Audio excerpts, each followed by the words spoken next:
জিহ্বা দিয়া কথা বলা, একটু চিন্তা কর। এই জেহেনের ভিতরে আমার পুরো বডি যদি তুমি এক একটা ভিন্ন করে দেখো, 2 ঘন্টা বয়ান আমার ভেতরে কোথাও কথাগুলো জমা নাই। একের পরে এক সাজানো কথা কে বের করে দেয়? ওরে বান্দা, একটা মেশিন চলে 2 ঘন্টা চলার পরে ফ্যানের বাতাস দিয়া ঠান্ডা করো, মাইক গরম হয়, মাউথ গরম হয়ে যায়। ওরে তুমি 30 বছর, 40 বছর, 60-70 বছর জিহ্বা নামের মেশিনটা দিয়া নাড়ায় নাড়ায় কত কোটি কোটি কথা তুমি সাপ্লাই দিলা। একবারও চিন্তা করেছো এই কথাগুলো কোন মেশিনের দ্বারা তৈরি হয়? যদি একবার তালাশ করতি, খুঁজে পাইতি, কেউ না, তিনি আমার আল্লাহ। ওরে বান্দা, সে আল্লাহকে এখনো চিনো নাই রে মুমিন।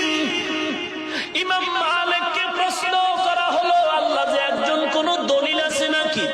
ইমাম মালিক বলেন, ও ভাই, আল্লাহ যে একজন চমৎকার দলিল হলো। দেখো রে গোলাম, একই মায়ের গর্ভ থেকে কত সন্তান বের হয়। একই মায়ের গর্ভের 5টা মেয়ে, 5টা ছেলে, একজনের চেহারার সাথে আর একজনের চেহারার মিল নাই। একজনের কণ্ঠের আওয়াজের সাথে আর একজনের কণ্ঠের আওয়াজের মিল নাই। ওরে আল্লাহর কুদরত ধরে কেন বান্দা তুমি আজ আল্লাহরে চিনো না? আল্লাহর জমিনে থাইকা কেন তুমি আল্লাহরে মানতে পারলা না? ওরে কয়দিন আর বাহাদুরি করবি রে যুবক, কয়দিন আর আল্লাহর বিরোধিতা করবা? আজকে এত বয়ানের পরেও কেন তুমি দাঁড়িয়ে রাখতে চাও না নামাজ?